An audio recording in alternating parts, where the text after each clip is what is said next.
Bismillahirrahmanirrahim. Biz Qur'an-ı Kərimdə baxıb görürük ki, Allah Taala Peyğəmbər sallallahu aleyhi və səlləmin müharibələrindən çox danışır. Hüneyn müharibəsindən danışır.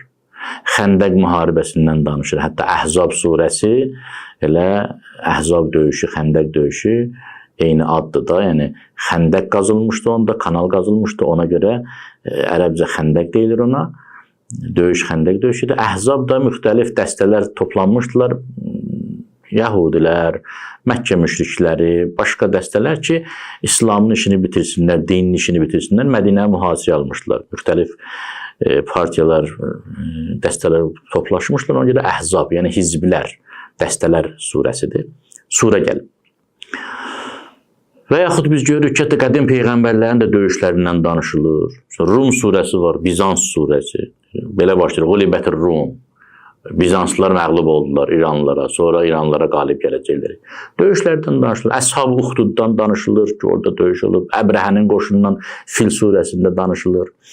Uhud döyüşündən, Bədir döyüşündən, ya Talutun, Bəni İsraildə, Yahudilərdə Talutun döyüşündən danışılır. Davud əleyhissalamın Calutu öldürməsindən danışılır. Niyə? Baxın, sual budur. Nə üçün daim Qur'an-ı Kərim gərgin hadisələrdən danışır? Nə üçün? Biz görürük ki, İmam Zeynalabdin əleyhissalamdan səhv eləməsəm rəvayət var ki, atamız İmam Baqir əleyhissalam bizə Qur'anı öyrətdiyi kimi Peyğəmbər sallallahu aleyhi və səlləmin döyüşlərini də öyrədirdi. Müharibələrinin də tarixçəsini öyrədirdi. Və İslam tarixinə də baxırıq, məğazi kitablarına baxırıq, Peyğəmbərin döyüşləri, Peyğəmbərin müharibələri. Niyə? Bunun səbəbi nədir? Əzizlər, gündəlik həyatımız adi keçəndə, biz gərgin olmayanda, xasiyyətimiz üzə çıxmır.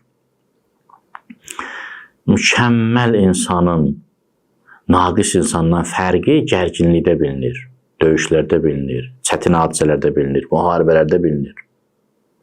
İki nəfər bir-biri ilə uzun müddət ticari şəriklikdədir. Pullarını qazanırlar, bölüşdürürlər. Rahat, xoşbəxt yaşayırlar. O günlər bunların yadında qalmır. Elə ki, bir pul problemi baş verdi, pul bölgüsündə problem yarandı. Elə ki, qarşılıqlı etibar, etimad problemi yarandı, o zaman yadda qalır. Niyə? Çünki iki tərəfdən birinin kamil insan olub olmadığı, yaxşı insan olub olmadığı üzə çıxır.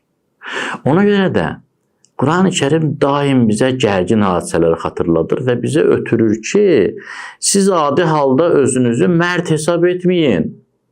Başınıza hadisə gələndə bilinər mərdsiniz ya namərdsiniz. Normal yaşayışda özünüzü yaxşı adam hesab etməyin. Yaxşı ilə pisin ayrılma günü gələndə bilə bilinər yaxşısınız ya pissiniz. Əli əleyhissalam buyurur, fi təqallubil əhvali tu'rafu cəvahirur rical. Hadisələr dəyişəndə kişinin kişiliyi üzə çıxar. Hadisələr yeknəsək şəkildə, arxain şəkildə davam edirsə, heç kəsin üstünlüyü bilinməz.